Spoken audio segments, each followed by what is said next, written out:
અર્જુન ભગવાન શ્રી કૃષ્ણને કહે છે કે આપ પરબ્રહ્મ છો, પરમ ધામ છો, પરમ પવિત્ર છો. આપની યોગ શક્તિ, આપની વિભૂતિ વિશે મને વિસ્તારથી કહો. ભગવાન શ્રી કૃષ્ણ કહે છે કે મારી યોગ શક્તિ, મારી વિભૂતિ, મારા વિસ્તારનો કોઈ પાર નથી અને એનો અંત પણ નથી. એટલે મારી મુખ્ય વિભૂતિઓ અંગે જ કહીશ.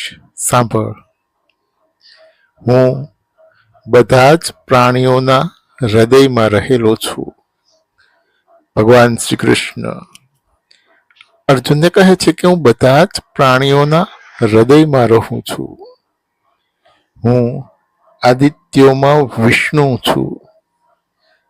ભગવાન શ્રી કૃષ્ણ અર્જુનને કહે છે કે હું આદિત્યોમાં વિષ્ણુ છું, રુદ્રોમાં શંકર છું, શસ્ત્ર ધારણ કરનારાઓમાં શ્રી રામ છું અને યાદવ કુળમાં વાસુદેવ શ્રી કૃષ્ણ હું જ છું.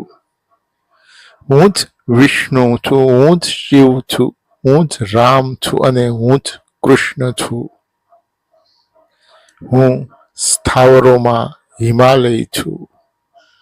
ભગવાન શ્રી કૃષ્ણ અર્જુનને કહે છે કે હું સ્થાવરોમાં હિમાલય છું, જળાશયોમાં સાગર છું અને નદીઓમાં ગંગા નદી હું જ છું.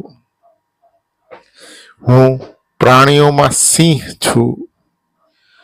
ભગવાન શ્રી કૃષ્ણ અર્જુનને કહે છે કે હું પ્રાણીઓમાં સિંહ છું, પક્ષીઓમાં ગરુડ છું અને વૃક્ષોમાં પીપળાનું વૃક્ષ હું જ છું.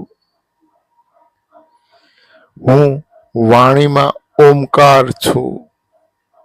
ભગવાન શ્રી કૃષ્ણ અર્જુનને કહે છે કે હું વાણીમાં ઓમકાર છું અને વિદ્યાઓમાં અધ્યાત્મ વિદ્યા, આત્મકલ્યાણ કરનારી વિદ્યા હું જ છું.